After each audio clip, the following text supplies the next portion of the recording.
तैयार कर लिया है, बहुत जल्द सामने आएगा।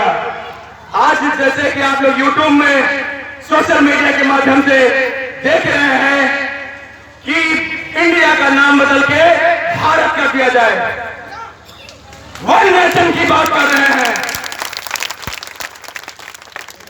अरे वन नेशन की बात तो बात हम करना, पहले वन एजुकेशन की बात करो।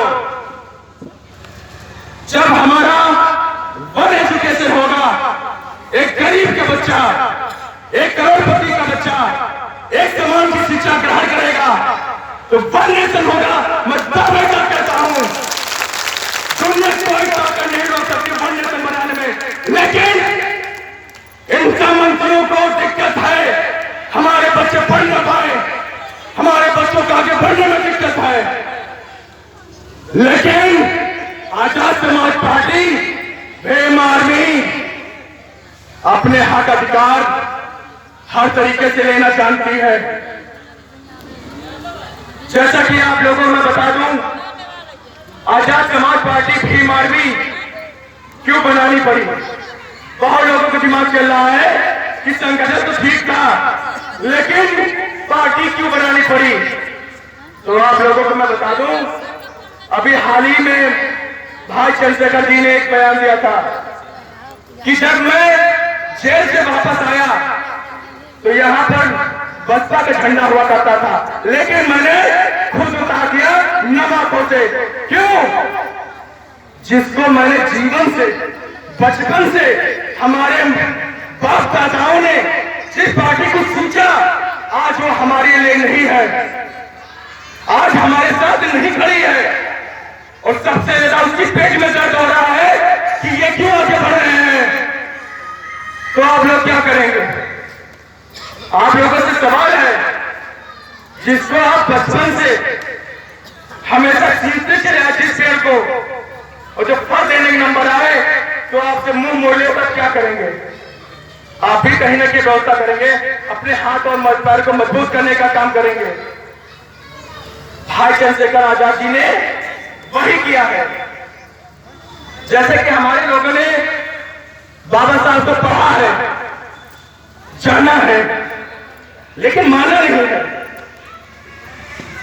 हमने, मैं बता दूं, मैंने बाबा साहब को देखा, मैंने कांसीराम को देखा, क्योंकि मैंने भाई चंद्रशेखर आजाद को देखा। दोनों में प्रारूप सिंगल में पाया जाता है। और चंद्रशेखर आजाद में जो आज हमारे हक अधिकार के लिए लड़ने का काम कर रहे हैं, चाहे वो कोई गली हो, कोई पटेल हो, कोई सिया हो, कहीं पर हो, हर जगह एक ही नाम घूमता है, भाई चंद्रशेखर आजाद। जैसे पहले एक मूवी आई थी ना, जो बोलते थे कि सोचा नहीं तो गब्बर आ जाएगा, आज मंत्रियों के दिमाग में यही कौन सा है, भाई आतंक मकान चंद्रशेखर भीम आर्मी आ जाएंगे।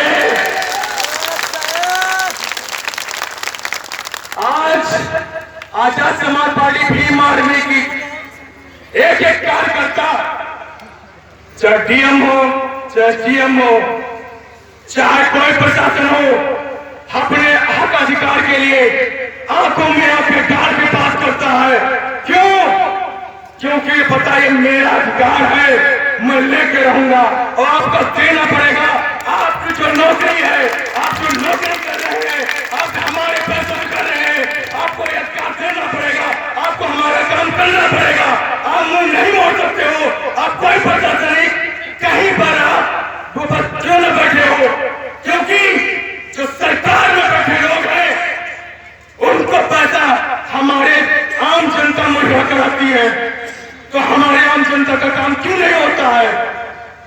क्योंकि हम लोग अपना अधिकार नहीं जानते, अपने अधिकार के लिए नहीं लड़ पाते।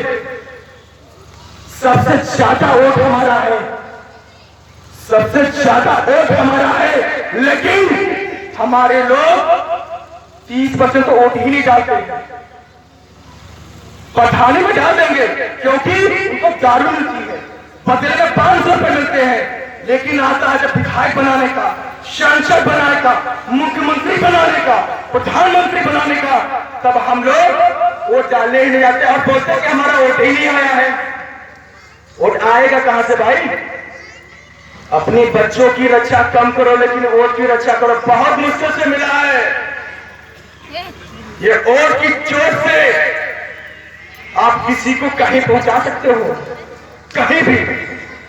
आज हमारे एससी ओबीसी माइनॉरिटी के लोग बहुत ताकतवर लोग हैं कि बंजर जमीन में भी अनाज उगा देते हैं,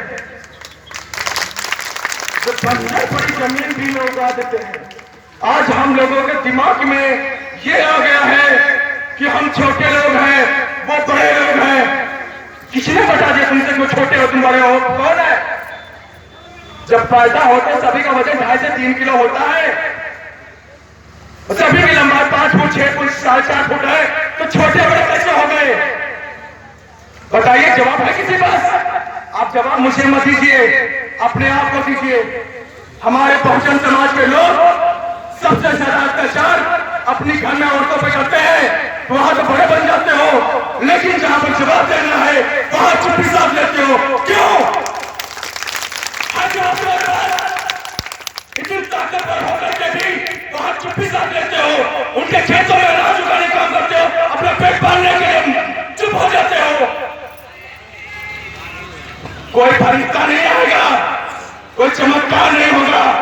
अपने हक आवाज लड़नी पड़ेगी तुमको, अपने हक के लिए उठना पड़ेगा, खड़ा होना पड़ेगा, आंखों में आके डाल के लड़ना पड़ेगा, क्योंकि मेरा अधिकार मुझे चाहिए ही चाहिए।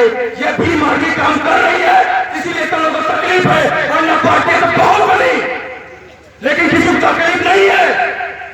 लेकिन बीमार भी से तकलीफ है, आजाद समाज पार्टी कांग्रेस से तकलीफ है, क्योंकि आजाद समाज पार्टी लोगों को सच्चे लीडर बना रही है।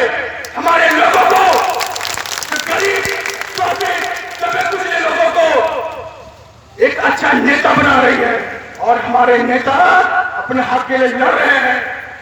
इन चीजों से लोगों को तकलीफ है, और यह तकलीफ मुझे अच्छी लगी। तुम्हारे पेट में दर्द देखना चाहता हूं। तुमको बढ़ते हुए देखा है, तुम भी मुझे बढ़ते हुए देखो। तुम्हारा अधिकार तुमको मिल गया, हमारा अधिकार मुझे चाहिए। आज हमारे लोगों पास एक पिस्सा भी जमीन नहीं है। तुम कहां से आए थे? तुम कहां से 47 में जैसा आजाद हुआ तो तुम्हारे पास एक एकड़ 100 एकड़ जमीन कहां से आई? हमारे लोगों के पास एक पिस्सा जमीन नहीं है। क्यों नहीं है? क्योंकि उन लोगों नहीं मिली और हमने अधिकार नहीं जाना अपना। लेकिन बाबा साहब ने कहा था 21वीं सदी हमारी है, और 21वीं सदी के 23 साल गुजर चुके हैं, और 23 साल में लड़का युवा हो जाता है, घर वाले जिम्मेदारी दे देते हैं, और हमारे युवा ने 21वीं सदी ने बेड़ा उठा लिया है कि अब तो हक लेके रहेंगे। तुम्हारे माई के लाल में तब हो तो रोके दिखा देना, अपनी ताकत में लेके रहूंगा, क्योंकि साहब कांसी राम ने कहा था जो जमीन सरकारी है वो जमीन हमारी है। मुझे हक चाहिए, मैं लेके रहूंगा। लेकिन बोलने के तो बहुत कदर, लेकिन हमारे बीच में बहुत सारे वक्ता मुख्य अतिथि लोग आए हैं। मैं चाहूंगा मैं उन लोगों को समय दूं और आप लोग उनको विशेष सुने। मैं चाहूंगा कि 2 घंटे आप लोग सारे काम को माइंड से निकाल करके सिर्फ उनकी वक्तावली को सुने, उनकी विषयों को सुने। धन्यवाद। जय भीम, जय भारत, जय संविधान।